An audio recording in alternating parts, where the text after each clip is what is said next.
helped us with gays. We're going to be talking about sex. Yes, I love a bit of We're going to be talking about sex. ASMR. We're going to be talking about butt stuff. Oh my god, bum fun. Talk about bum fun. You know, do you see my tweet yesterday? This is like, it's like for the viewers.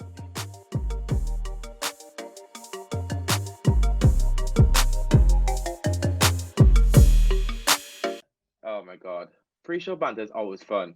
But yes, we're black again for another week.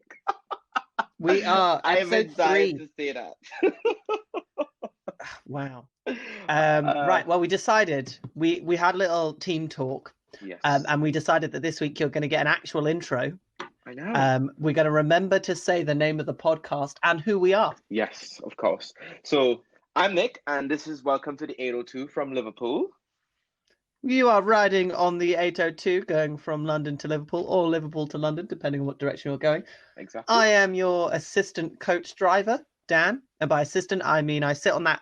You remember on coaches, Yes. where I think it's from the days where people used to go on like an actual coach trip and they had the person explaining the like the sites. Yes. And they had that like one seat just behind the driver, that like special solo seat God, they have. Did you ever?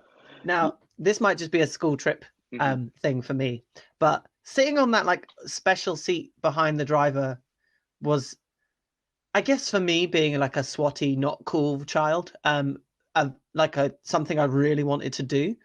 And I just never did. And I think, isn't that just sad? Oh, you know what? Thinking about it, I think I always want to sit there as well, but usually every single time I ever end up on that seat because there's no other seat and I have to sit next to the driver who usually smells of BO and a pasty.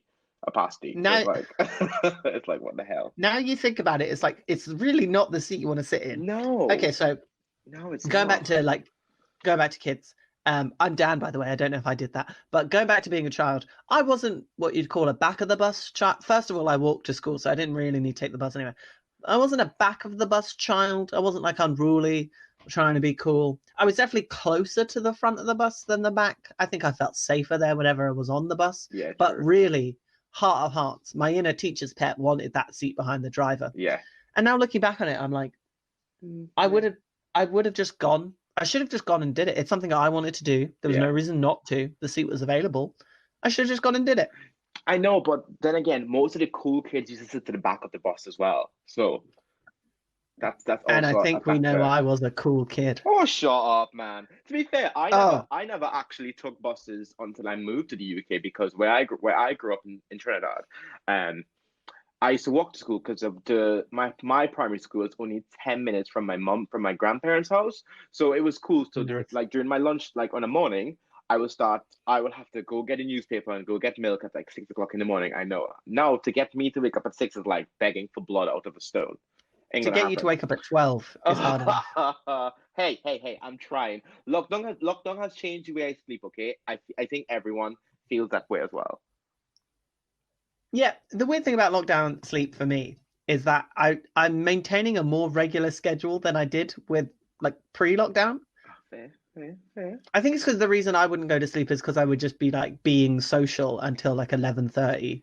Yes. And then I'd get home and then I'd like doss about for a bit and then before you know it's 2 a.m. Whereas now I'm like, there's literally nothing to do. So like there was one day I climbed into bed at 8:15. What? And not like, oh, I'm just going to set myself up in my room and like just watch like shows in here or whatever. I went to bed at 8:15. That's PM, people. That's PM. Are you okay? I wasn't that day. I was like, what is going on? Oh my days. But yes. But now I'm fine. I'm fine. Anyway, so you used to collect the paper at 6 a.m. and then go to school? And then I have to go back home and I'll have breakfast. I'll watch the start of Sesame Street, then I have to go to school. It's like, oh my God. And I'll never get to I feel like I was robbed my childhood a little bit because like they used to have Sesame Street early in the morning, back where I lived.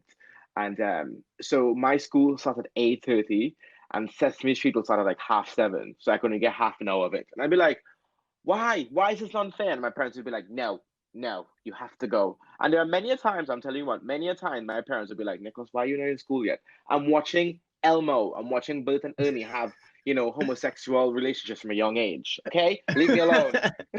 Jesus.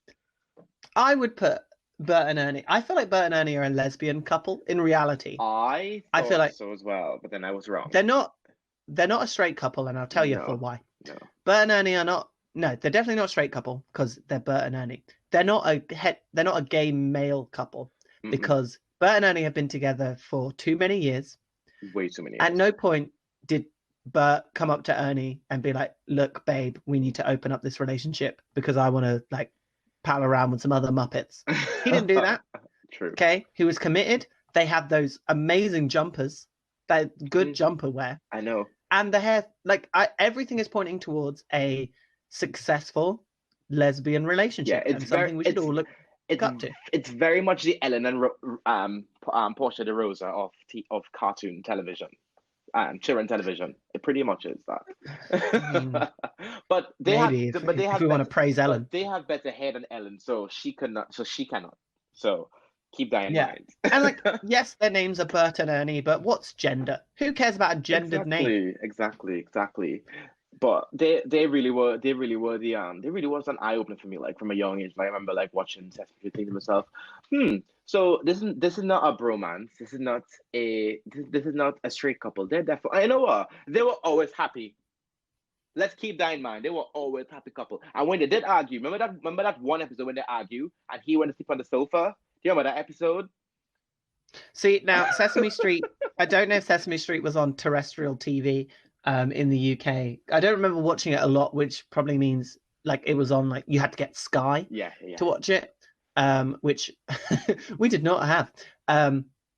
So yeah, Sesame Street wasn't really part of my childhood, but I've sort of picked up context clues going forward in life. Yeah, 100%. In order to make it through a conversation like this without seeming completely ignorant. I have to admit, going back to like my childhood, like the buses on all this stuff. Like the one thing like Sesame Street did teach me is about equality, and that's something I feel like has taken as like been with me from since I was 5 till I'm 31 or whatever. However old I am, no one needs to know that, but yeah.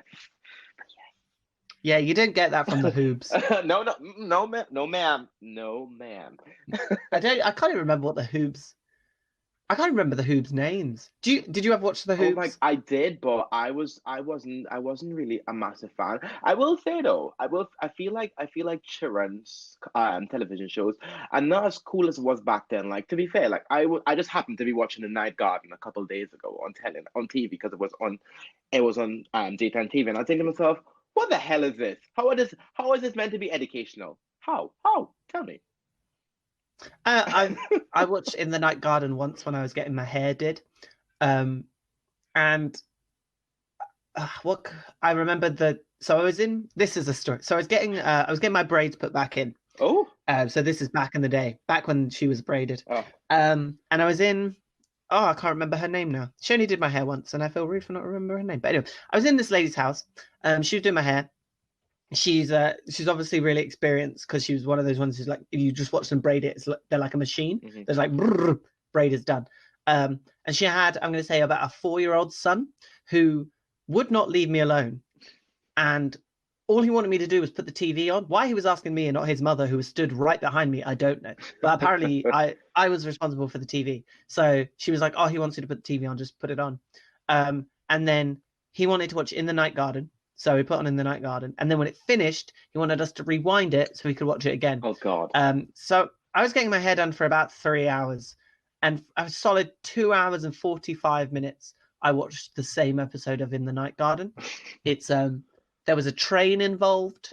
And is it not the punky plunk is like the thing that flies around in the air as well? Honestly, I should know. I watched that one episode so many times, I should know, but I don't. Oh, God. So yeah, there was a train. I just remember thinking, and I think this with a lot of kids' TV shows, the amount of drugs that is involved in the production of this show. Oh my God. Because In the Night Garden is just LSD. Yeah. Like somebody's just taken LSD and just put it on screen. Yeah. It's fantastic to watch as like an adult and to understand. Yeah. It gauges you different. I think when you look at it, you think to yourself, they had to just sit down in a room of like a drug fueled night and thought, let's make up an idea. And you know what? It worked. I mean, if it keeps kids entertained without drugs, hey, so be it. And that's what we were talking about. And that's why I take the seat. I wanted to take the seat behind the best driver. I love how childish just but this is good. I feel like every single time we say one thing, it opens a can of worms, and it's great because I feel like we give the listeners something to think about and feel like, oh my god, these kids. You know, it's cool. It's cool. I like when we go off the rails sometimes. But here we are again, another week. But before we get into anything, we're going to get absolutely killed if we don't say this right now. So we have been getting from support from a lot of people, especially another podcast over in London by the beautiful name of Sebastian at the Front Room. So Seb is also podcasting maybe about, I think he's one episode behind us now because we're on through, which is incredible. Hi to Seb and everyone there. And Seb is actually going, hopefully, I'm hoping in the next coming weeks, he is a host on him. But I must tell you viewers something else. I think I need to tell Dan now, but you're going to find it out. We've been invited to be on Seb's podcast on the sex edition. Woo, amazing. What? I know. So we got invited. Do you want to hear my opinions on sex? That's something people want to hear. Yes. Well, you're gonna. Yeah. Listen to the Front Room.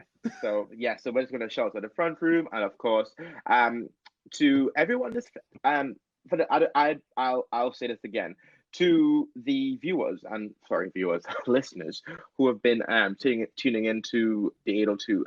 Thanks, because I've been getting a lot of feedback and stuff, and it's been nice. And we know for a fact, like last week for us, it was a heavy topic. It was, but with saying that, we have. I feel like the tide is changing, and we want to always remind you guys that, you know what, life is for living, and if we don't join together to be equal, we ain't gonna be living. So that's the intro for this week. Yeah. Live life.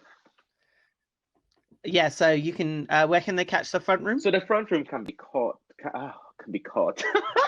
What am I saying? The Front Room can be found on Spotify, and you could follow Sebastian at 140% Fitness on Instagram. And I think you could also find the Front Room podcast on Instagram as well. So drop them a listen, and hopefully you get to hear our voices on his podcast coming soon, where we're talking about sexual encounters with gays.